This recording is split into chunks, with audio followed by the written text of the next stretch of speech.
เมื่อเย็นวานเสียครูบาอาจารย์ผู้ใหญ่พระองค์หนึ่งนะหลวงปู่หา ปีนี้หลวงปู่แสงไปก่อนหลวงปู่หาไรหรอเต็มทีแล้ว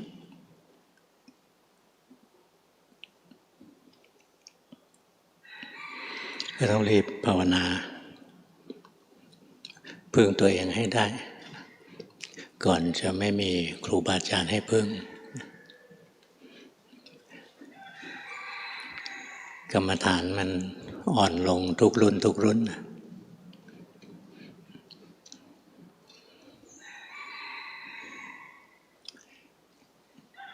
ภาวนามันต้องอาศัยบุญเก่ากับความพยายามใหม่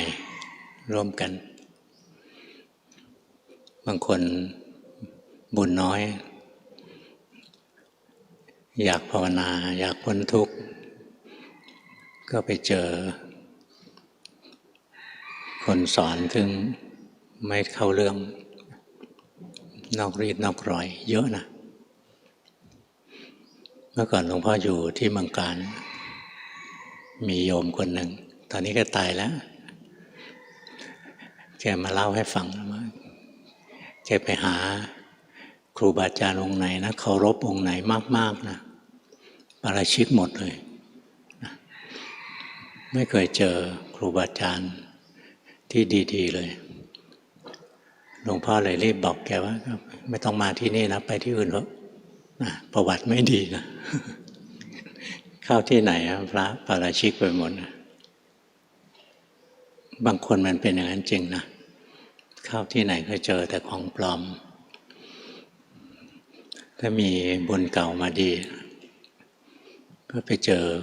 ของดีเราจะเจอสิ่งที่ดีหรือเจอสิ่งที่ไม่ดีนะอยู่ที่กุศลหรืออกุศลวิบากให้ผลมานี่ไม่ว่าเราจะเจอสิ่งที่ดีหรือไม่ดีก็ตามเราเลือกไม่ได้กรรมมันส่งผลมาให้เราก็ต้องมาทำกรรมใหม่ที่ดีนะเมื่อเราเจอครูบาอาจารย์ที่ดีเราทำกรรมใหม่ที่ดีเข้าไปอีกมีบุญเก่ามาเจอครูบาอาจารย์ที่ดีก็ทำกรรมใหม่ที่ดีรักษาศีลภาวนาตั้งอกตั้งใจไม่เลิกเราก็ยกระดับจิตใจของเราสูงขึ้นเรามีอกุศลวิบากนะให้ผลมาเราไปเจอของปลอมดูดีๆนะดูเหมือนดีเห่อกันเป็นพักๆนะเดี๋ยวเห่อตรงนั้นเดี๋ยวเห่อตรงนี้อันนี้อกุศลให้ผลเรามาเราเจอของปลอมเราก็ต้องภาวนานะถึงยังไงก็ภาวนาแต่ว่ามันลำบากตรงที่ไปเชื่อคำสอนที่เพี้ยนไปทุกวันนี้มันก็มีอยู่เรื่อยๆคนที่สอนออกนอกลู่นอกทางมีมากมายถึงขนาดตัดทอนพระไตรปิฎกก็มีนะอกุศลให้ผลนะต้องไปเป็นลูกศิษย์แบบนั้นนี่ทางที่ดีที่สุดนะเราดูไม่เป็นนะว่าครูบาอาจารย์องค์ไหนดีองค์ไหนไม่ดีเราก็ต้องมีตัวช่วยอย่างน้อยต้องศึกษาคำสอนพื้นฐานนะสำหรับการปฏิบัติคำสอนพื้นฐานของการปฏิบัตินะก็มีไม่มากนะมีเรื่องอริยสัจสี่เรื่องขันธ์ห้าอายตนะหกนะเรื่องไตรลักษณ์นี่สามมีไม่มากนะเรื่องสติปัฏฐานสี่ชักจะเยอะละก็มีไม่มากหลวงพ่อมีประสบการณ์ด้วยตัวเอง คือภาวนาทำแต่สมถะนะมาตั้งแต่เด็กตอนเด็กๆก็พ่อพาไปกราบท่านพ่อหลีวัดอโศการามท่านก็สอนหายใจเข้าพูดหายใจออกโทนับหนึ่งอะไรเงี้ยนับเลขไปเรื่อยๆให้ท่านสอนนับถึง10นะแล้วก็9 8 7 6 5หลวงพ่อนับไม่เป็นอย่างเด็กก็นับ1 ถึง 100แล้วเริ่ม1 ถึง 100ไหม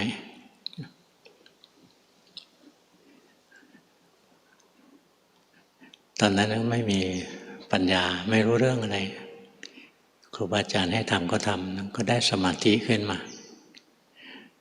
เด็กๆปฏิบัตินะจะได้สมาธิง่ายเพราะมันไม่คิดมากผู้ใหญ่ภาวนาคิดมากสมาธิไม่ค่อยเกิดนะอย่างนั่งภาวนาก็นั่งนึกทำยังไงจะสงบทำอย่างเนี้ยน่าจะสงบดีพอทำแล้วก็นั่งลุ้นเมื่อไหร่จะสงบหาเรื่องวุ่นวายไปเรื่อยๆเด็กไม่เป็นเด็กครูบาอาจารย์ให้หายใจก็หายใจไม่ได้คิดว่าหายใจแล้วมันจะได้อะไรขึ้นมาทำไปโดยไม่มีความโลภแทรกเยอะใจมันก็สงบง่ายส่วนใหญ่ก็ชอบพูดกันนะว่าเด็กเหมือนผ้าขาวโตแล้วสกปรกที่จริงเด็กมันก็มีทั้งสีขาวสีดำอยู่ในตัวเองนั่นแหละมันไม่ได้มีแต่กุศลล้วนๆแต่การที่เด็กมันภาวนาง่ายนะเพราะมันไม่คิดมากผู้ใหญ่ภาวนามายากมันคิดมากนี่หลวงพ่อภาวนานะก็ง่ายๆตอนนั้นหายใจเข้าพูดออกโทจิตก็สงบแล้วไปต่อไม่เป็นก็พยายามหาทางนะอ่านพระไตรปิฎกนะแต่อ่านได้2 ปิฎกนะอ่านวินัยปิฎกกับสุตตันตปิฎกอภิธรรมปิฎกไม่รู้เรื่องนะอะไรไม่รู้กุศลธรรมาอภยากตาธรรมานะแค่บทแรกก็ไม่รู้เรื่องแล้วอะไรก็ไม่รู้ท่องไปแล้วมันจะได้อะไรขึ้นมาก็เลยอ่านพระวินัยอ่านพระสูตรอ่านแล้วอ่านอีกหาทางปฏิบัติก็ยังไม่รู้จะเริ่มยังไงนี่ตอนเรียนหนังสือนะตอนนั้นจบปริญญาตรีขึ้นระหว่างเรียนปริญญาโทตอนนั้นยังไม่ได้ทำงานไปบวชวัดชลประทานหลวงพ่อปัญญาเป็นพระอุปัชฌาย์พอไปบวชแล้วก็ได้ทำวัดที่วัดชลประทานนะทำวัดเช้าทำวัดเย็นใช้บททำวัดของสวนโมกเหมือนสวนโมกสวดมนต์แปลเวลาสวดมนต์แปลนะตอนเช้ามีบททำวัดเช้าดีๆเยอะเลยแต่ตอนนั้นก็สวดไปแล้วนะไม่รู้ว่ามันมีประโยชน์อะไรมีเรื่องของขันธ์ห้าเรื่องการดูขันธ์ห้าเป็นไตรลักษณ์อะไรนะอันนี้อยู่ในบททำวัดเช้า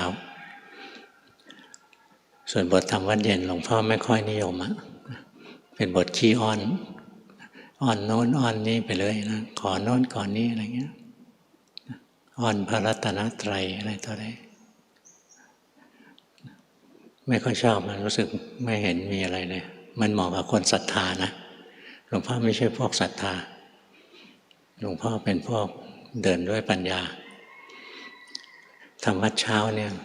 มันมีอะไรที่น่าทึ่งมากมายแต่ก็ยังไม่รู้จะปฏิบัติยังไงสวดไปเรื่อยๆก็ไม่รู้แต่คำแปลพอมาเจอหลวงปู่ดูลท่านสอนให้ดูจิตตัวเองต้องอ่านหนังสือมามากแล้วต่อไปนี้อ่านจิตตนเองหลวงพ่อก็เริ่มงงว่าจิตมันอยู่ที่ไหนรูปร่างหน้าตาเป็นยังไงมันอยู่ที่ไหนจะเอาอะไรไปดูจะดูยังไงไม่รู้เลยสักอย่างตอนนั้นลาหลวงปู่ดูลออกมาแล้วนะท่านสอนเสร็จแล้วท่านถามเข้าใจไหมหลวงพ่อกำลังปลื้มเขาบอกเข้าใจ พอเข้าใจแล้วไปทำเวลาท่านมาขึ้นรถไฟจะมาหาหลวงพ่อพุธที่โคราชเอาขึ้นรถไฟมาเนี่ยนึกท่านให้ดูจิตดูไงวะจิตอยู่ที่ไหนก็ไม่รู้จะดูยังไงก็ไม่รู้เอาอะไรไปดูก็ไม่รู้อะไรสักอย่างนะทำอะไรไม่ได้ก็เลยทำสมาธิไว้ก่อนหายใจเข้าพุทหายใจออกโทไปพอใจมันสงบก็พิจารณาไตรตรองจิตต้องอยู่ในกายเนี่ยแต่มันอยู่ตรงไหนของกายดูตั้งแต่ผมตั้งแต่ปลายผมจนถึงพื้นเท้าไล่ขึ้นไล่ลงดูไปดูมาจิตรวมไปร่างกายหายไปไม่เห็นมียังไม่เห็นตัวจิตว่ามันจะอยู่ตรงไหนของร่างกายงั้นจิตกับร่างกายนะคนละอันกันคราวนี้ยิ่งงงหนักกว่าเก่าแล้วจิตอยู่ในร่างกายแต่ไม่ได้อยู่ตรงไหนในร่างกายทำไงดีนึกถึงบทธรรมวัดเช้าได้นะรูปูปาทานขันโธขันธ์นั้นเป็นที่ตั้งแห่งความยึดมั่นคือรูปเวทนูปาทานขันโธขันธ์นั้นเป็นที่ตั้งแห่งความยึดมั่นคือเวทนาเนี่ยสัญญูปาทานขันโธขันธ์นั้นเป็นที่ตั้งแห่งความยึดมั่นคือสังขารนี่คือสัญญาสัญญูปาทานขันโธสังขารูปาทานขันโธขันธ์นั้นเป็นที่ตั้งแห่งความยึดมั่นคือสังขารวิญญาณูปาทานขันโธขันธ์นั้นเป็นที่ตั้งแห่งความยึดมั่นคือวิญญาณเนี่ยพิจารณาลงมานะเนี่ยพอจิตมันมีสมาธินะมันนึกถึงบทนี้ขึ้นมาที่ทำวัดเช้านี่แหละถ้าจิตมันไม่ได้อยู่ตรงไหนในตัวรูปหรือมันอยู่ในเวทนานะมันก็มีเวทนาสัญญาสังขารวิญญาณไล่ดูว่าจิตอยู่ในเวทนาหลวงพ่อก็นั่งสมาธินะอาศัยนั่งมานานพอนั่งปุ๊บต้องการสงบต้องการสบายมีความสุขก็มีเลยไม่ต้องอ้อมค้อมแล้วก็ดูลงไปในความสุขพอความสุขดับไปไม่เห็นจิตไม่เห็นจิตนะหรือจิตอยู่ในความทุกข์กำหนดจิตให้ทุกข์ไม่เป็นเลยดูร่างกายนั่งนิ่งๆนะนานๆไปร่างกายมันทุกข์ดูลงไปในความทุกข์ก็ไม่มีจิต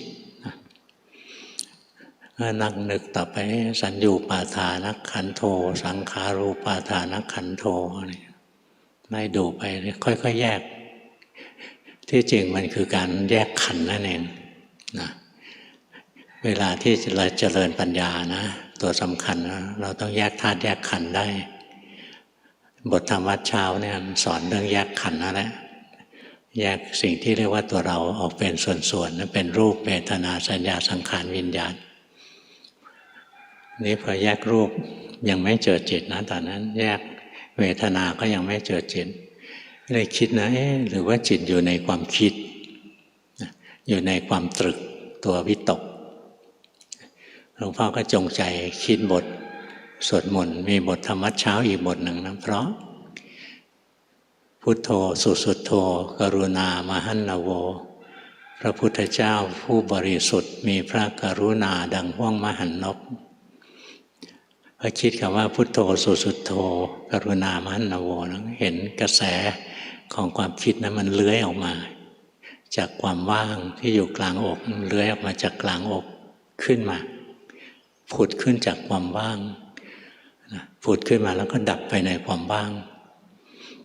พอเห็นกระแสของความคิดไม่ใช่เรื่องที่คิดนะเป็นกระแสของความคิดเป็นตัววิตกผุดขึ้นมา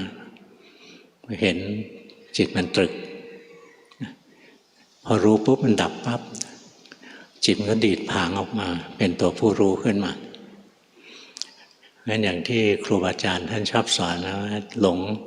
นะหลงแล้วรู้หลงแล้วรู้จิตหลงไปคิดแล้วรู้อะไรเงี้ยนะ คือถ้าจิตมันคิดขึ้นมาเรามีสติรู้ไม่ใช่รู้เรื่องที่คิดนะแต่รู้ว่ามันกำลังคิดมันจะดับทันทีเลยแล้วตัวผู้รู้เนี่ยมันจะเด่นดวงขึ้นมานี่พอบริกรรมนะพุทโธสุดโธกรุณามหันนาโวเห็นกระแสความคิดผุดขึ้นแล้วดับไปจิตเป็นคนรู้คนดูตั้งมั่นเด่นดวงขึ้นมาบอกให้ตัวนี้ตัวเก่าทำมาได้ตั้งแต่เด็กแล้วนั่งสมาธินะนั่งไปเรื่อยๆแล้วมันมาถึงไอ้ตัวผู้รู้เนี้ยจิตตั้งมั่นเป็นผู้รู้ผู้ดูโอ้ตัวจิตนี้เองเราไม่เคยรู้นะว่าเนี่ยคือตัวจิตแล้วรู้สึกมันมีตัวหนึ่งเป็นคนรู้เด็กเนี่ยไม่รู้จักภาษานะไม่รู้ว่านี่คือตัวจิตพอมีตัวรู้แล้วแต่ก่อนนี้มีตัวรู้ก็ไม่รู้ว่าจะเอาไปทำอะไรคราวนี้หลวงปู่ดูลบอกให้ดูจิตหลวงพ่อก็เลยไปดูไอ้ตัวผู้รู้เนี่ยพอจิตมันหลงไปรู้ทันนะกลับมาอยู่ที่ตัวผู้รู้เนี่ยแล้วพยายามจะไม่คิดไม่นึกไม่ปรุงไม่แต่งเพราะรู้แล้วว่าความคิดนึกปรุงแต่งไม่ใช่จิตเนี่ยท่านบอกว่าให้ดูจิตนั่นคือต้องดูตัวจิตจริงๆไม่เอาความคิดนึกปรุงแต่งทั้งหลายนะก็ฝึกไปเรื่อยนะจิตก็ว่างว่างว่างนี่พวกที่ทำจิตว่างก็จะเป็นแบบนี้เวลามีความคิดเกิดขึ้นก็ปัดทิ้งไปนะในสุดจิตก็ว่างฝึกอยู่3 เดือนจิตว่างๆขึ้นไปกราบหลวงปู่เป็นครั้งที่2ไปรายงานท่านบอกหลวงปู่ครับผมดูจิตได้แล้วท่านมองหน้าท่านก็รู้แล้วนะว่าถูกผิดนะแต่ท่านก็ถามแกล้งถามนั่นแหละจะสอนเราว่าจิตเป็นยังไงโอ้จิตมันพิสดารมีจิตพิสดารมันคิดนึกปรุงแต่งได้สารพัดแต่ผมปัดมันทิ้งได้หมดเลยนะมาอยู่กับจิตอย่างเดียวเลยเป็นผู้รู้นิ่งๆว่างๆเนี่ยหลวงปู่ว่าสอนนะดูผิดแล้วล่ะจิตเป็นผู้คิดผู้นึกผู้ปรุงผู้แต่งไปดูจนมันไม่คิดไม่นึกไม่ปรุงไม่แต่งนี่เป็นการไปดัดแปลงนะเป็นการแทรกแซงไปวุ่นวายแก้ไขอาการของจิตทำอย่างนี้ไม่ถูกไปทำใหม่เนี่ยครูบาอาจารย์รุ่นเก่านะโหดนะไม่บอกเราว่าผิดยังไงผิดตรงไหนเพราะอะไรจะแก้ยังไงไม่บอกเลยสักอย่างพูดคำเดียวให้ไปดูจิตไม่ได้ให้ไปแก้อาการของจิตไปทำใหม่นะไปทำครูบาอาจารย์ให้ทำก็ทำนะค่อยๆสังเกตไปแต่เดิมเราพยายามทำจิตให้ว่างๆนะเรารู้แล้วว่าไม่ใช่นะหลวงปู่บอกว่าทำจิตอย่างนั้นมันเป็นการไปแก้อาการของจิตให้จิตว่างๆไม่ถูกจิตมีหน้าที่คิดนึกปรุงแต่งคราวนี้ปล่อยให้มันคิดนึกปรุงแต่งแต่มีสติตามรู้ไปก็เลยเห็นนะเวลาเกิดความคิดขึ้นบางทีก็เกิดความคิดขึ้นตรงๆเลยอย่างนั่งอยู่เฉยๆนะอยู่ๆความคิดก็ผุดขึ้นมาเฉยๆบางทีก็อาศัยการกระทบทางตาหูจมูกลิ้นกายนะอย่างตาเรามองเห็นผู้หญิงสักคนนะทีแรกตามองเห็นไม่รู้หรอกนะว่าผู้หญิงผู้ชายในใจมันแปลสัญญามันแปลนี่ผู้หญิงนะเริ่มให้ค่าสวยนะชอบนะเห็นในราคามันเกิดนะเห็นคนนี้ขึ้นมานะเมื่อก่อนหลวงพ่อมีหัวหน้าคนหนึ่งนะหัวหน้าแผนกหัวหน้ากองอะไรเนี่ยทำงานด้วยกันมาตลอดแกเป็นคนที่เครียดจัดนะแล้วก็เป็นคนซึ่งไม่มีความมั่นใจในตัวเองเวลาทำงานนะทำแล้วทำอีกแก้แล้วแก้อีกเรื่องเดียวนั้นเลยแก้มัน10 รอบ20 รอบแก้จนสมัยนั้นไม่มีคอมพิวเตอร์เด็กพิมพ์ดีนะพิมพ์จนกระทั่งมันกลับบ้านไม่ถูกเลยนะไปสลบหลับอยู่กลางทางตอนที่ได้ยินเสียงแกอยู่คนละห้องนะแล้วประตูมันเปิดอยู่พอได้ยินเสียงแกขยับเก้าอี้แล้วนะดันยัดเก้าอี้แกดัง ใจในสะเทือนเลยนี่หูได้ยินเสียงนะใจสะเทือนใหญ่นี่มันจะมาอีกแล้ว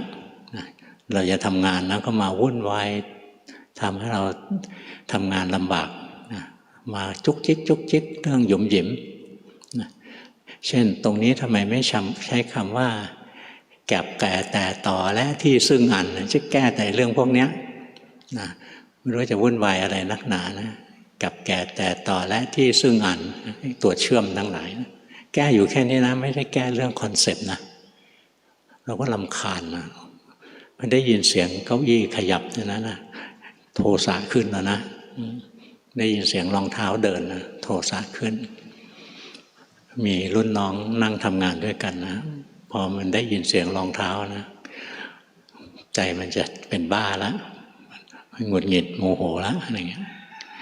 เนี่ยหูได้ยินเสียงนะแล้วจิตมันก็ทำงานขึ้นมาตาเห็นรูปจิตก็ทำงานหูได้ยินเสียงจิตก็ทำงานจมูกได้กลิ่นจิตก็ทำงานอย่างถ้าเราอยู่ในบ้านนะแล้วอยู่ๆเราได้กลิ่นเน่าๆอะไรขึ้นมาเนี่ยเราก็สงสัยหนูมาตายในบ้านหรือเปล่าหรือจิ้งจกตุ๊กแกมาตายอยู่ในบ้านหรือเปล่าไอ้กลิ่นอย่างเดียวกันนะเวลาไปภาวนาในวัดนะนั่งอยู่ในป่าได้กลิ่นเน่าๆมานะไม่คิดถึงว่าหนูตายไหมนะคิดว่าผีมาหรือเปล่านะกลิ่นอันเดียวกันนะจิตยังแปลความหมายไม่เหมือนกันเลยนะตรงที่คิดว่าหนูตายในบ้านไหมจิตก็กังวลนะว่าจะไปหามันต้องไปหามันแล้วเดี๋ยวมันเหม็นกว่านี้อีกได้กลิ่นอย่างเดียวกันนะตอนไปนั่งสมาธิอยู่ในวัดในป่าอะไรเงี้ยกลิ่นเน่าๆมาผีมาหรือเปล่ากลัวนะความรู้สึกเห็นไหมขนาดกลิ่นอย่างเดียวกันนะแต่การแปลความหมายไม่เหมือนกันเพราะบริบทต่างกันนะเนี่ยความรู้สึกยังไม่เท่ากันเลยไม่เหมือนกันงั้นขณะที่ตาเห็นรูปจิตเกิดความเปลี่ยนแปลงรู้ทันหูได้ยินเสียงจิตเกิดความเปลี่ยนแปลงรู้ทันจมูกได้กลิ่นลิ้นกระทบรสกายกระทบสัมผัสนะจิตเกิดความเปลี่ยนแปลงให้รู้ทันอย่างขณะนี้อากาศเย็นนะคนไทยมันอยู่เมืองร้อนมันร้อนทั้งปีแล้วก็ไม่ใช่ร้อนสบายด้วยนะมันร้อนเปียกๆไม่ได้ร้อนชื้นบางประเทศมันร้อนนะแต่ตัวมันแห้งมันจะไม่อึดอัดเหนียวเนอะหนาเหมือนพวกเรานั่นเลยไม่ค่อยอาบน้ำหรอกนะพวกนั้นแต่พวกเราไม่อาบน้ำไม่ได้ร่างกายทนไม่ไหวเหนียวเนอะหนาไปหมดนะเนี่ยพอมันกระทบนะร่างกายอากาศเย็นมากระทบปุ๊บมันสบายใจรู้สึกไหมพวกเราพออากาศเย็นมากระทบนะมีความสุขแล้วนะถ้าคนที่เขาไม่มีผ้าหนาๆเห็นไหมเด็กชนบทเด็กอะไรเนี่ยหนาวมาเนี่ยมือแตกนะมือแตกนี่แตกจริงๆนะแตกเลือดออกเลยผิวหนังแตกอะไรเท้าแตกมือแตกหน้าแตกอะไรเขาไม่ได้ชอบนะลมหนาวอย่างเดียวกันนะมากระทบคนในเมืองนะก็รู้สึกไปอย่างหนึ่งให้ค่าไปอีกแบบกระทบคนยากจนก็รู้สึกไปอีกอย่างหนึ่งนะความรู้สึกมันเปลี่ยนจากการกระทบอารมณ์แล้วมีการให้ค่านะกระทบเฉยๆไม่เท่าไหร่กระทบแล้วมันมีการให้ค่าเป็นธรรมชาตินะจะต้องมีการตีความอันนี้ดีอันนี้ไม่ดีนะจิตก็จะปรุงต่อเพราะงั้นเวลาที่จิตมันจะเปลี่ยนแปลงเนี่ยมันเปลี่ยนแปลงตามหลังการกระทบอารมณ์ทางตาหูจมูกลิ้นกายกระทบอารมณ์นะเป็นอารมณ์ข้างนอกกระทบแล้วจิตมีความเปลี่ยนแปลงตีค่าแล้วก็เกิดยินดียินร้ายเกิดพอใจไม่พอใจขึ้นมาแต่ว่ามันการกระทบอารมณ์มันมีอีกแบบหนึ่งคือกระทบด้วยใจโดยตรงนะไม่ได้กระทบทางตาหูจมูกลิ้นกายแต่กระทบด้วยจิตโดยตรงก็มีนะอย่างเวลาเรานั่งอยู่ดีๆเราไปนึกถึงคนที่เราเกลียดเงี้ยพอนึกถึงปุ๊บโทสะขึ้นเลยนะไอ้นางนี่ร้ายมันแย่งผัวเราไปอะไรเงี้ยอยู่ๆก็คิดถึงขึ้นมาไม่ได้เจตนานะมันผุดขึ้นมาเองสัญญาผุดขึ้นมา ไม่มีการกระทบทางตาหูจมูกลิ้นกายนะแต่กระทบเข้าทางใจโดยตรงเลยนะจิตก็เกิดความปรุงแต่งต่อนะเกิดชอบเกิดไม่ชอบเกิดราคะโทสะโมหะอะไรขึ้นมาแล้วเราก็มีสติรู้ทันนะ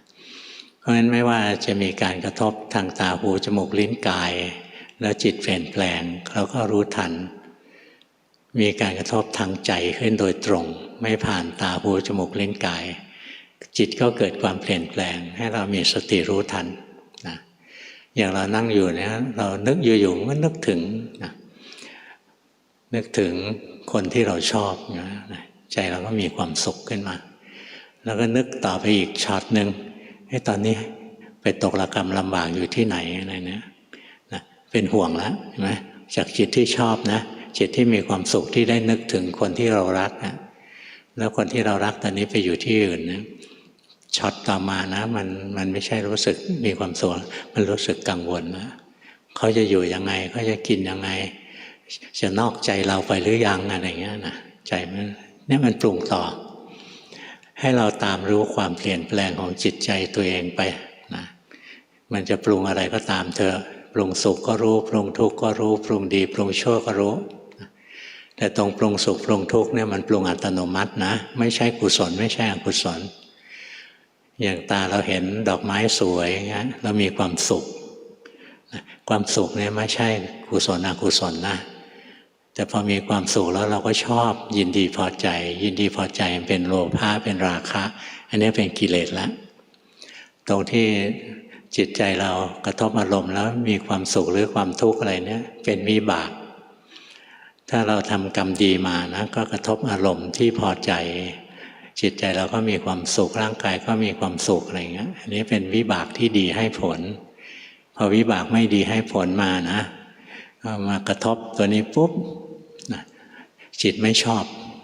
อบใจมีความทุกข์ทางใจเกิดขึ้นตรงที่จิตมีความชอบขึ้นมานะตรงนี้ยังไม่มีกิเลสนะตรงที่มันมีความสุขตรงที่มันมีความสุขนะมันยังไม่มีกิเลสแล้วก็กิเลสมันตามหลังมาแทรกเข้ามาที่จริงมันเกิดด้วยกันนะเกิดเร็วมีความสุขปุ๊บราคะแทรกเลยนะเพราะเราไม่มีสตินะเวลามีความทุกข์เกิดขึ้นโทสะก็แทรกนะเวลาที่จิตมีความสุขเนี่ยจิตอาจจะเป็นกุศลก็ได้นะอาจจะเป็นอกุศลก็ได้อย่างแล้วเราคิดถึงครูบาอาจารย์จิตเรามีความสุขอันนี้เป็นความสุขแต่จิตดวงนั้นเป็นกุศลบางทีจิตเรามีความโลภเกิดขึ้นมีความสุขนะแต่ว่ามันเป็นอกุศลเพราะฉะนั้นตรงที่จิตมีความสุขเนี่ยจิตอาจจะเป็นกุศลหรือเป็นอกุศลก็ได้แต่ตอนที่จิตมีความทุกข์เนี่ยอกุศล 100% นะจิตตรงนั้นมีโทสะประกอบด้วยเสมอตรงนี้เราไม่ต้องท่องจำนะเราค่อยรู้ค่อยดูค่อยเรียนของจริงไปเรื่อยแล้วเราก็เข้าใจเองแหละเพราะฉะนั้นตัวความสุขทางจิตใจนะ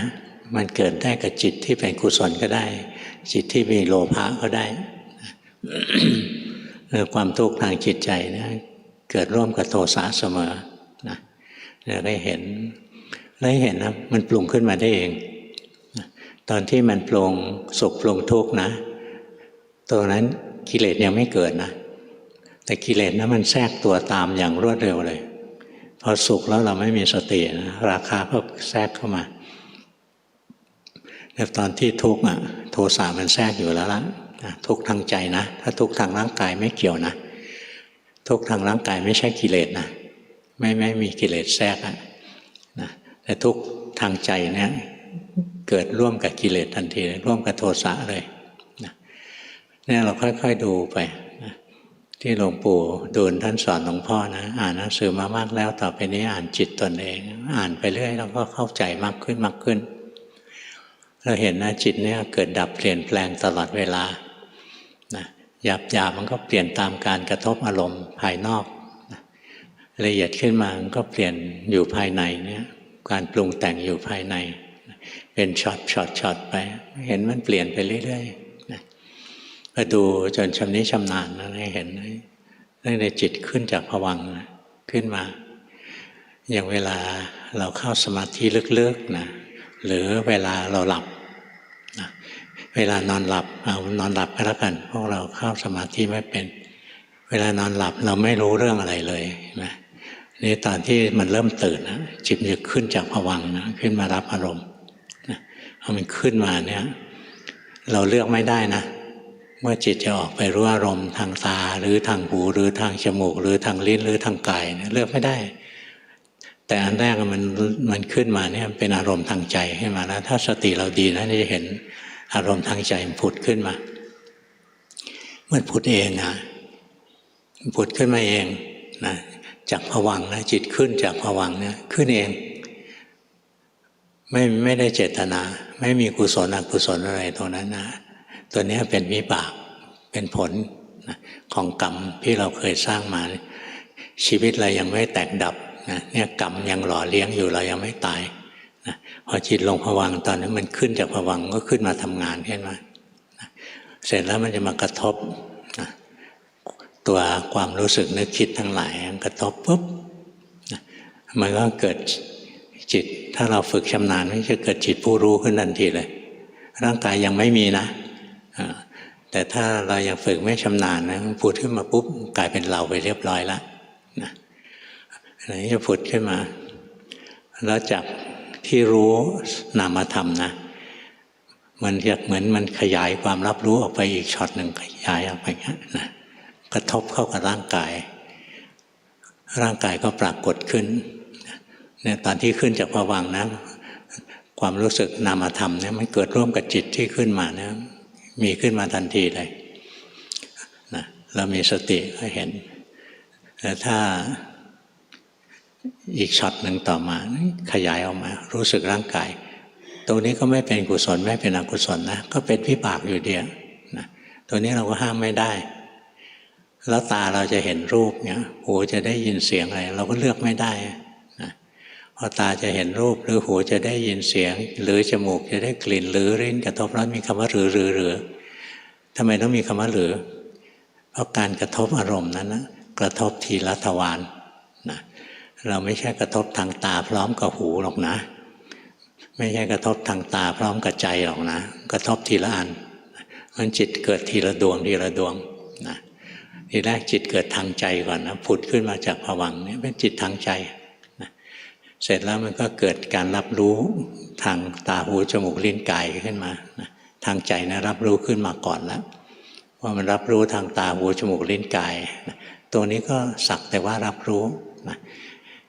ไม่เป็นกุศลอกุศลนะเป็นวิบากเฉยๆเพราะฉะนั้นตรงที่มีผัสสะนะผัสสะเป็นวิบากนะถ้าเราทำกุศลมานะกุศลวิบากให้ผลผัสสะนั้นเราก็กระทบอารมณ์ที่ถูกอกถูกใจนะถ้าอกุศลให้ผลมานะเราก็ไปกระทบอารมณ์ที่ไม่ถูกอกถูกใจนะเนี่ยเป็นอย่างนี้มีเคสที่เคยเล่าให้ฟังเยอะแยะเลยนะมันเป็นเรื่องของวิบากเนี่ยอย่างคุณแม่นะเขาจะไม่ได้กลิ่นเหม็นนะจะได้แต่กลิ่นหอมอะเมื่อก่อนปลูกต้นไม้ไว้ต้นไม้ต้นอะไรนะจำปาเทศมีกลอนชมนะจำปาเทศวิเศษกลิ่นโอ้คงจะวิเศษมากเลยที่จริงวิเศษตัวนี้ว่าพิเศษกลิ่นเหมือนนะได้ยินชื่อจำปาเทศวิเศษกลิ่นนะไปปลูกเอาไว้เหม็นไปตั้งไกลนะคุณแม่ไม่ได้กลิ่นเลยอยู่ข้างกุฏิแท้ๆนะไม่ได้กลิ่นนะคนอื่นได้กลิ่นอย่างเงี้ยเนี่ยการที่เราจะได้กลิ่นที่ถูกใจกลิ่นที่ไม่ถูกใจนะอยู่ที่วิบากอีกเรานั่งรถไปนะเห็นรถชนกันดูเละเทะไปหมดนะน่าจะมีคนตายเราไม่อยากเห็นศพเละเทะกลัวนะเราหันหน้าหนีไปอีกหลบไปอยู่มองไปทางข้างถนนแทนนะกะจะเลี่ยงปรากฏเขายกศพมาตั้งไว้แล้วนะหนีแล้วก็ไปเจอนะถ้าไม่หนีไม่เจอ งั้นบางคนมันก็เห็นสิ่งที่ถูกใจบางคนก็เห็นสิ่งที่ไม่ถูกใจเลือกไม่ได้ด้วยนะอันนี้เป็นเรื่องของวิบากนะกุศลวิบากหรืออกุศลวิบากให้ผลมานะอันนี้เป็นเรื่องของกรรมเก่านะเป็นสร้างวิบากขึ้นมาแต่ตอนที่กระทบแล้วสมมติเรากระทบอารมณ์ที่ไม่ดีนะจิตเราเกิดโทสะนะโทสะเป็นกิเลสแล้วถ้าจิตมีโทสะแล้วเราไม่มีสติรู้ทันโทสะครอบงำจิตใช่ไหมอกุศลวิบากให้ผลมานะเราก็ยังทำอกุศลใหม่คือจิตถูกโทสะครอบงำนะเนี่ยของเก่าก็ไม่ดีของใหม่ก็ไม่ดีก็เลวเต็มที่เลยนะไม่มีพัฒนาการแล้วแต่ถ้ากระทบอารมณ์ไม่ดีนะอกุศลวิบากให้ผลเราต้องกระทบอารมณ์ที่ไม่ดีนะเราเห็นโทสะผุดขึ้นมาเรารู้โทสะดับจิตไม่มีโทสะแล้วตรงนี้จิตเราเป็นกุศลเรียบร้อยแล้วนะตั้งแต่ที่เรามีสติรู้ทันนะแรกของเก่าไม่ดีแต่ของใหม่ดีกรรมใหม่ที่เกิดขึ้นเนี่ยมันดีเพราะเรามีสติเพราะงั้นเราอย่าไปคล่ำครวญถึงอดีตอดีตจะเป็นยังไงก็ช่างมันเถอะนะกรรมเก่าให้ผลมาเราก็ต้องเจอกับปรากฏการณ์อย่างนี้เจอกับเรื่องราวเหล่านี้นะที่ถูกใจบ้างที่ไม่ถูกใจบ้างแล้วแต่เวรแต่กรรมนะแต่ไม่ว่าเราจะกระทบอารมณ์ที่ดีหรือกระทบอารมณ์ไม่ดีนะปัจจุบันเนี่ยเราจะต้องดีคือต้องมีสติสมมติว่ากุศลให้ผลเราเห็นดอกไม้สวยนะเนี่ยเห็นไหมได้อารมณ์ที่ดีแล้วกุศลให้ผลมาจิตมีราคะเราไม่เห็นนะโอ้อยากได้ดอกไม้เราไปเด็ดมานะของใครก็ไม่รู้เอาไว้ก่อนนะคนไม่เห็นนะไปเด็ดมาเห็นไหมของเก่าดีนะแต่กรรมใหม่ชั่วไปแล้วนะเพราะว่าไม่มีสตินะถูกกิเลสใหม่เนี่ยครอบงำเอานะบางทีของเก่าก็ดีนะอย่างเราเห็นดอกไม้สวยใจเราชอบเรามีสติรู้ว่าใจเราชอบนะเนี่ยมันเดินปัญญาต่อมีสติมีปัญญานะเห็นความชอบเกิดขึ้นตั้งอยู่ดับไปของเก่าเราก็ทำมาดีของใหม่เราก็ทำดีนะอย่างนี้ดีเยี่ยมเลยหรือบางทีของเก่าทำมาไม่ดีอกุศลวิบากให้ผลนะเราต้องพลัดพรากอย่างพ่อแม่เราตายคนที่เรารักตายอะไรเงี้ยเนี่ยอกุศลให้ผลแล้วนะเราเห็นจิตเศร้าหมองนะจิตเราเศร้าหมองพอเราเห็นจิตเศร้าหมองนะสติรู้ทันนะความเศร้าหมองดับนะทันทีที่มีสติเนี่ยจิตจะไม่มีโทสะจิตที่เศร้าหมองนะเป็นจิตมีโทสะนะจิตที่เศร้าเนี่ยมีโทสะงั้นอย่างพ่อแม่เราตายนะเนี่ยอกุศลให้ผลมาตัดรอนเราละคนที่เราต้องพลัดพรากจากคนที่เรารักแล้วนะแล้วกรรมใหม่ของเราดีนะเราเห็นเลยความเศร้าโศกผุดขึ้นแล้วก็ดับไปเนี่ยอกุศลให้ผลมาแต่ว่าเรากรรมใหม่ของเราดีบางคนอกุศลให้ผลมากรรมใหม่ก็ชั่วซะอีกนะอันนี้ของเก่าก็ชั่วของใหม่ก็ชั่วนะนี่เราค่อยๆสังเกตนะตรงที่เรากระทบอารมณ์ที่ชอบอารมณ์ที่ไม่ชอบเนี่ยเป็นกรรมเก่านะแต่พอกระทบแล้วนะใจเราปรุงกุศลปรุงอกุศลขึ้นมานะตรงนี้เป็นกรรมใหม่นะให้เรามีสติรู้ทันเข้าไปมันจะเป็นกรรมใหม่ที่ดีเลิศเลยนะนั่นอย่างบางทีเห็นเขาเรียอะไรยกันนะเรียกปิดทองพระจะทำเจดีย์ปิดทองอะไรเงี้ยนะได้ยินเรื่องเดียวกันใช่ไหมบางคนแปลไปในทางดีบางคนแปลไปทางไม่ดีแปลไปในทางดีก็โอ้น่าปลื้มใจนะยังมีคนนับถือศาสนาอยู่อะไรเงี้ยปลื้มใจศาสนายังไม่สูญอีกคนหนึ่งบอกว่าไปทำมันทำไมวะไร้สาระเอาศาสนาไปไว้กับอิฐกับปูนกับเงินกับทองอะไรเนี่ยแม้มันห่างไกลความจริงเหลือเกินนะ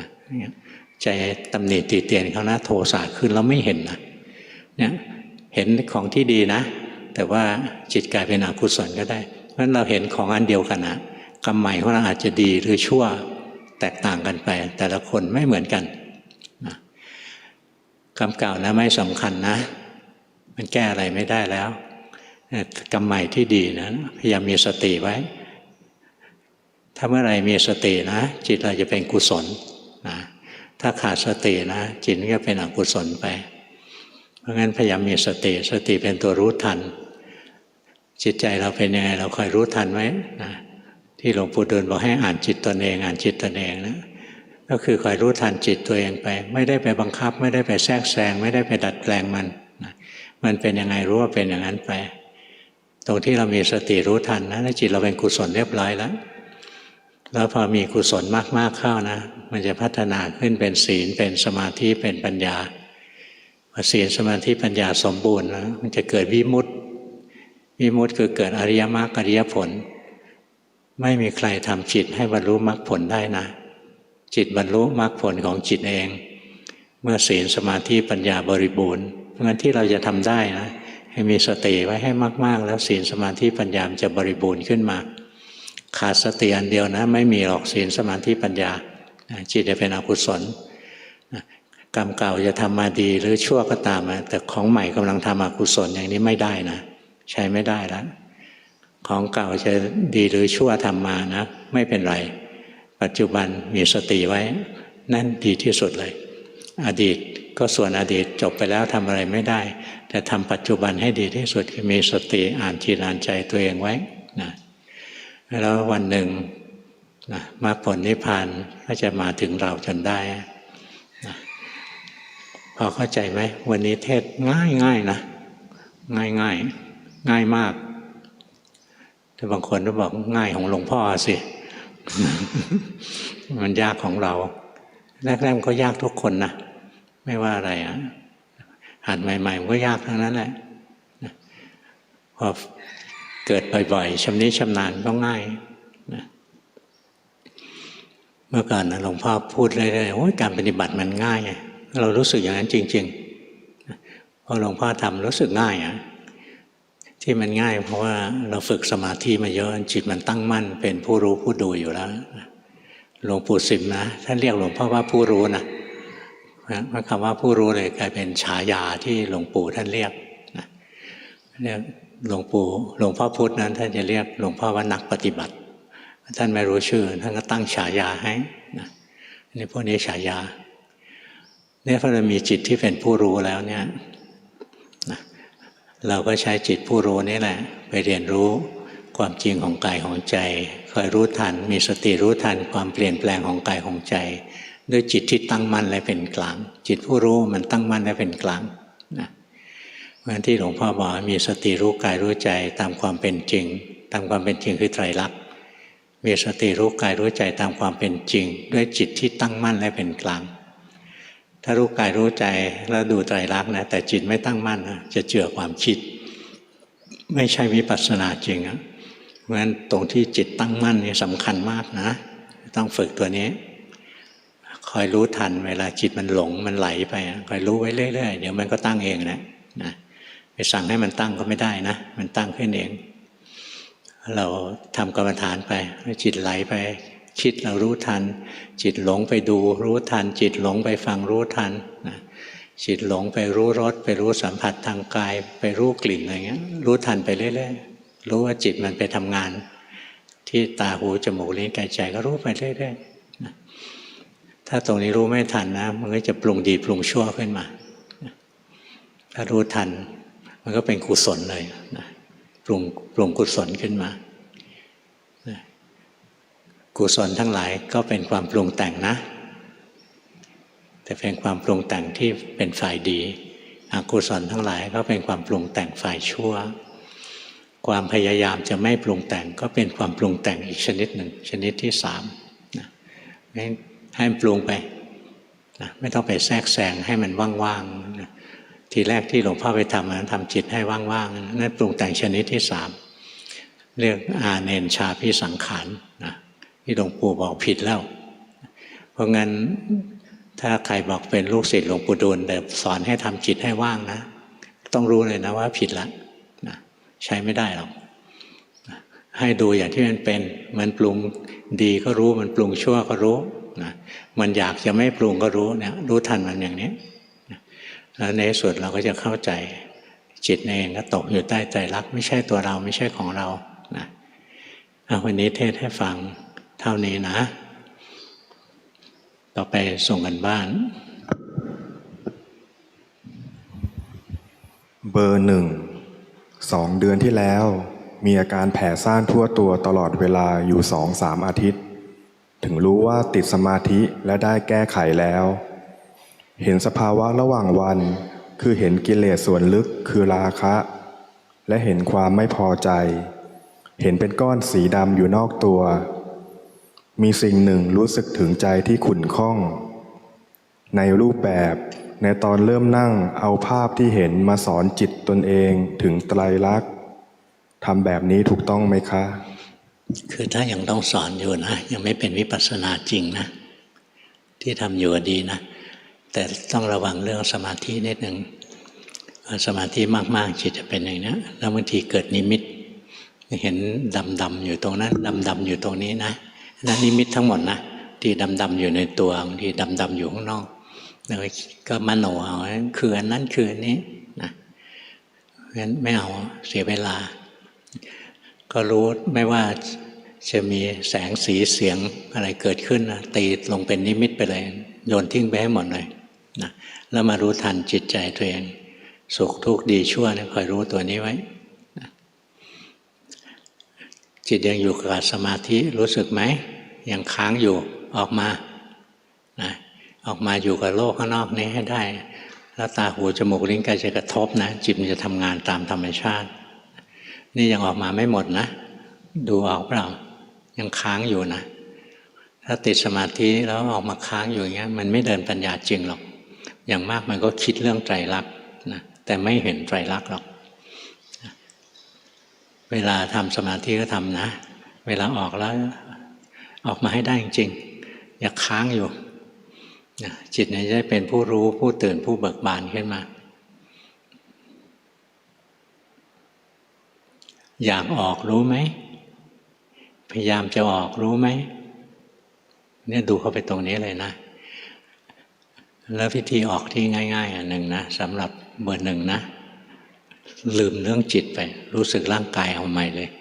ลืมจิตไปรู้สึกกายไว้ไปเพ่งกายแล้วนั้นรู้สึกร่างกายไม่ใช่ไปเพ่งร่างกายจิตมันติดสมาธินะมันจะไปรู้สึกกายไม่ไปเพ่งร่างกายแลบลิ้นทีหนึ่งแหกตาสิเนี่ยตรงเนี้ยมีแวบหนึ่งนะที่มันหลุดออกมารู้สึกไหมต้องธรรมดานะถ้าเราค้างกลางอากาศอยู่เงี้ยมันไม่ไปไหนหรอกแหกตาต่อไปนี้มันจะไม่ได้ผลแล้วนะอุบายเนี่ยใช้ได้คราวเดียวนะมันใช้ได้2 ทีไม่ได้แล้วกิเลสมันรู้ทันแล้วนะสรุปก็คือเบอร์1นะมันติดสมาธิออกมาเคลื่อนไหวร่างกายไปนะเห็นร่างกายเคลื่อนไหวเห็นร่างกายทำงานรู้สึกธรรมดาไม่ทำใจนิ่งๆรู้สึกร่างกายนะนั้นไม่ถูกนะรู้สึกด้วยใจธรรมดาธรรมดานี่แหละลืมการปฏิบัติไปตรงนี้ถือจะใช้ได้แต่ทำขึ้นไม่ได้เดี๋ยวมันก็ไปทำขึ้นมาอีกเนี่ยมันก็ไปทำอีกแล้วรู้สึกไหมจิตขนาดนี้มันไม่ธรรมดานะมันเป็นจิตที่ติดอารมณ์สมาธิออกมาเบอร์2ถนัดดูกายเคลื่อนไหวสลับกับเห็นความคิดความรู้สึกและพฤติกรรมของจิตหากไม่เคลื่อนไหวจะใช้อานาปานสติเคยตกใจกลัวเมื่อเห็นว่าลมหายใจไม่ใช่ตัวเราของเราจิตเคยเข้าอัปปนาสมาธิเองแล้วเห็นกระบวนการทำงานของขันธ์5ที่ปราศจากเราแต่เมื่อกลับออกมาพบว่ายังมีตัวเราอยู่รู้สึกว่าการปฏิบัติไม่ค่อยก้าวหน้ากราบขอหลวงพ่อเมตตาสั่งสอนค่ะก้าวหน้านะไม่ใช่ไม่ก้าวหน้านะแต่ไม่ได้ก้าวหน้าเร็วเท่าที่ใจต้องการเท่านั้นแหละดีนะที่ทำอยู่นะ ทำไปเรื่อยๆสะสมของเราไปทำดีแล้วละเราเบอร์สามหายไปไหนเอาเบอร์สามเบอร์สามแป๊บหนึ่งเบอร์สองผิดแล้วนะตรงเนี้ยหลงแล้วรู้ไหมมันลืมตัวเองแล้วแป๊บหนึ่งเนี่ยหนีไปแล้วโอ้ดีเวลารู้สึกตัวแล้วรู้สึกไหมมันตื่นมันเบิกบานตัวนี้คือตัวผู้รู้นะจิตที่เป็นผู้รู้ผู้ตื่นผู้เบิกบานตัวผู้รู้มีสองแบบบางตัวเบิกบานบางตัวเป็นอุเบกขานะมันก็คือจิตที่ตั้งมั่นโดยที่ไม่ได้เจตนานะ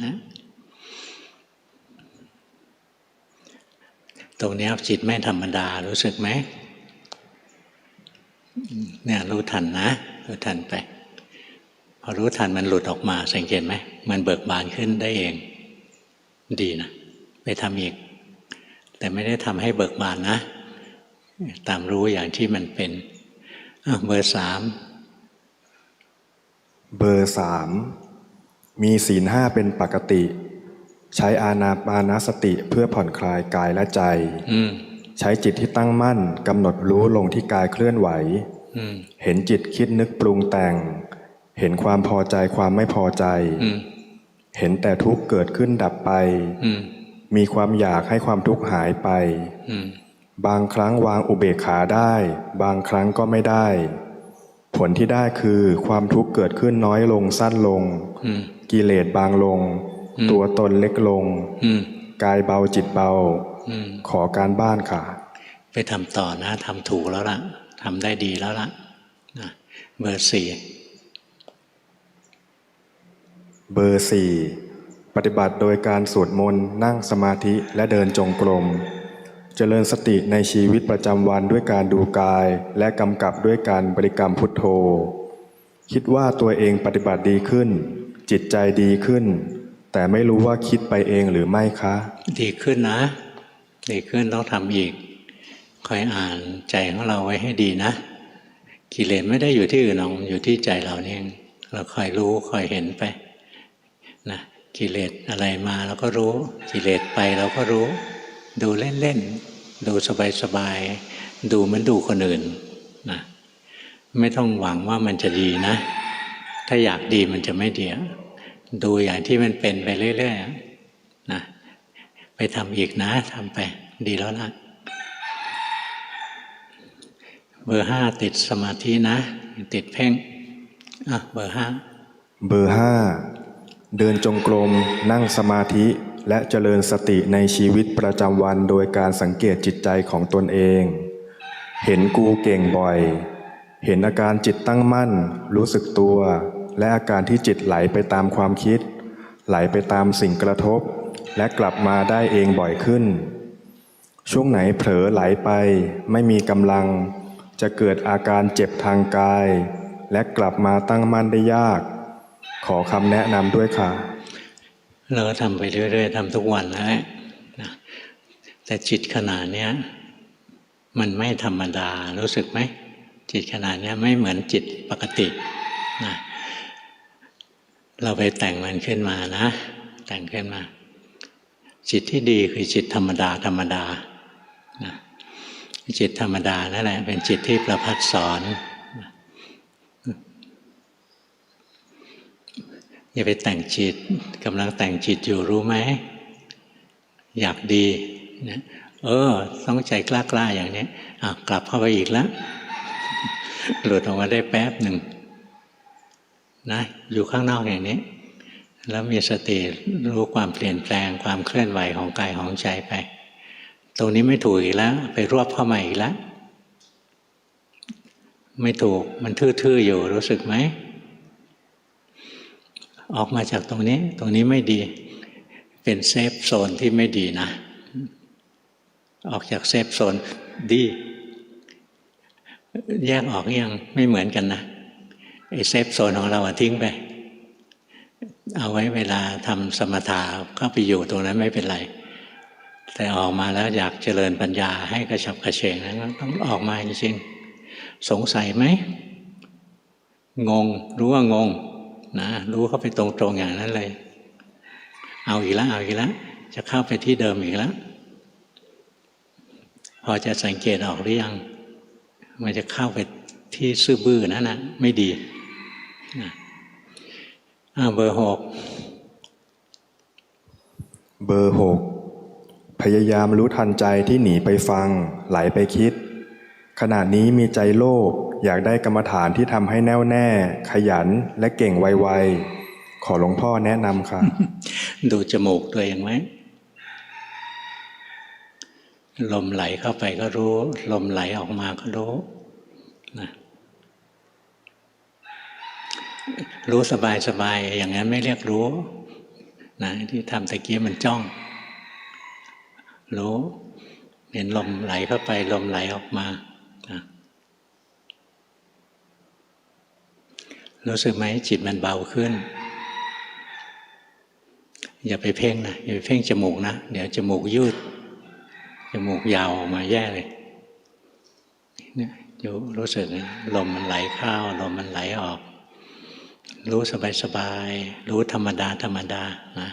จิตมันจะมีสมาธิขึ้นมาเอาเมื่อกี้ดีตอนนี้เข้าไปนิ่งๆอีกแล้วรู้สึกไหมตัวนี้จิตมันติดทื่อๆอยู่เห็นลมหายใจเข้าเห็นลมหายใจออกหายใจรู้สึกไปอย่าทำจิตอย่าไปดัดแปลงจิตให้นิ่งๆทื่อๆเห็นลมหายใจเข้าออกด้วยจิตปกติใช้จิตธรรมดาไม่เอาจิตทื่อๆแข็งไม่เอาใช้จิตปกติ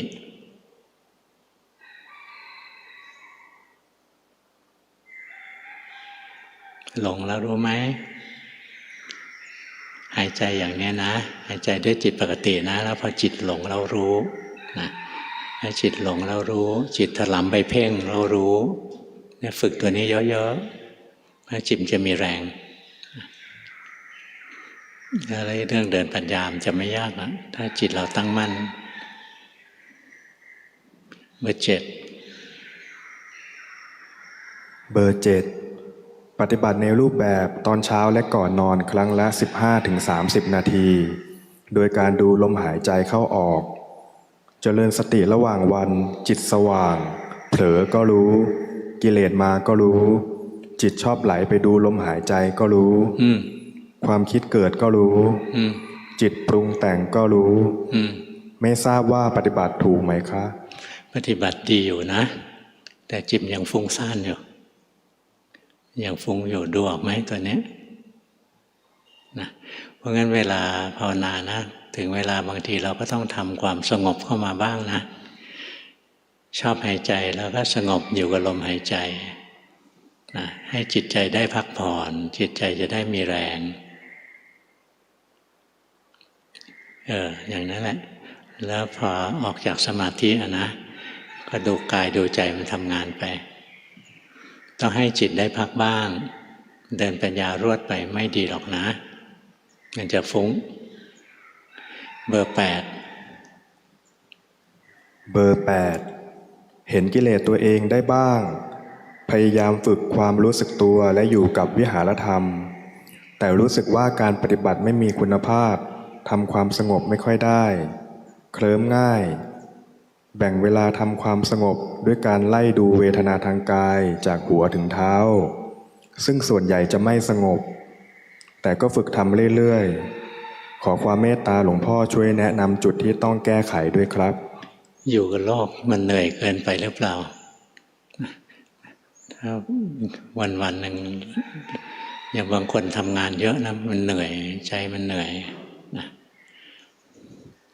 ถ้าอย่างนั้นก็ต้องพักผ่อนทางร่างกาย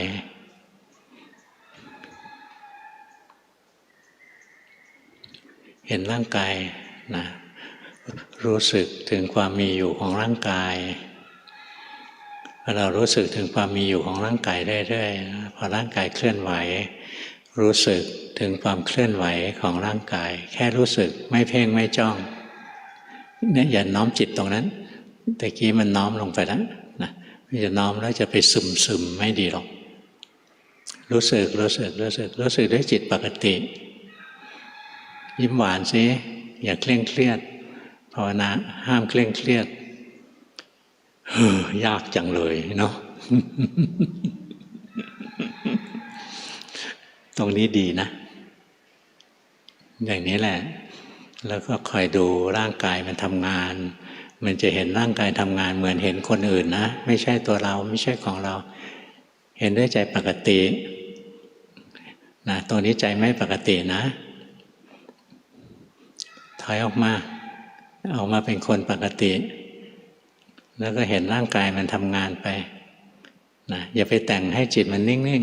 ๆอย่าไปแต่งจิตให้มันนิ่งๆเงียบซื่อบื้ออยู่ไม่เอาถอยออกมา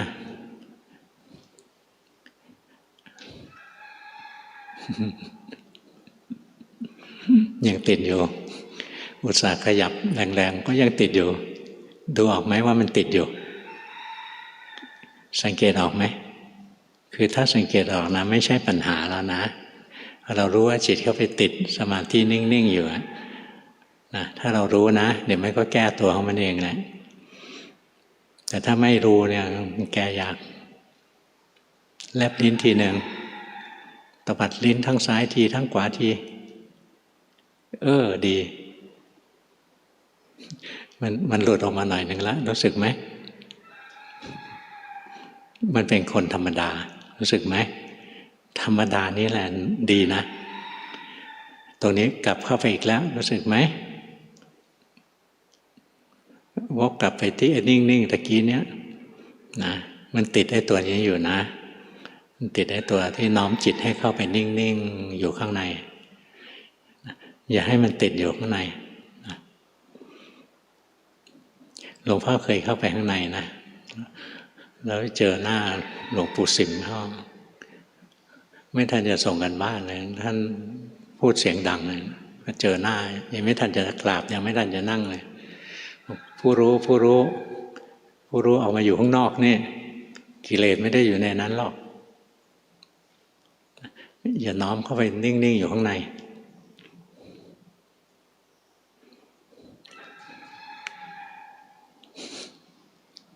เอาไงดีวะ ไอตอนที่ชะโงกเนี่ยดีนะพอกลับมาพิงปุ๊บเข้าไปอีกแล้วค่อยๆดูตัวนี้นะอย่าให้จิตมันนิ่งๆทั้งวันทั้งคืนนะมันจะไม่เดินปัญญาไม่ใช่อะไรดีไม่ดีตายไปสุคตินะแต่มันจะไม่เดินปัญญาหรอกมันจะเป็นนิ่งอยู่เฉยๆของจิตที่เดินปัญญาได้คือจิตที่เป็นผู้รู้ไม่ใช่ผู้แสดงไม่ใช่ผู้ไปปรุงแต่งงั้นถ้าเราไปปรุงแต่งจิตจนมันนิ่งผิดธรรมดาเนี่ยไปเดินปัญญาไม่ได้ดีหรอกถอยออกมายิ้มหวานเหมือนมีผู้หญิงมาบอกรักเราว่าเราสุดหล่อเห็นไหมใจมันมีขำขึ้นมาได้รู้สึกไหมแต่ถ้านิ่งๆอย่างนะพูดยังไงก็ไม่ขำนะเพราะฉะนั้นใจมันหลุดออกมาแล้วมันถึงจะเกิดความรู้สึกที่เปลี่ยนแปลงได้นะแต่ถ้าเราติดสมาธิใจนิ่ง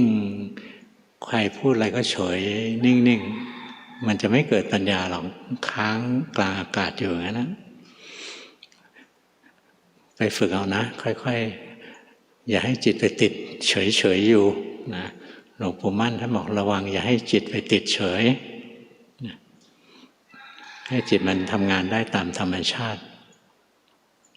ดีขึ้นแล้วนะวันนี้เทศให้ฟังเท่านี้นะ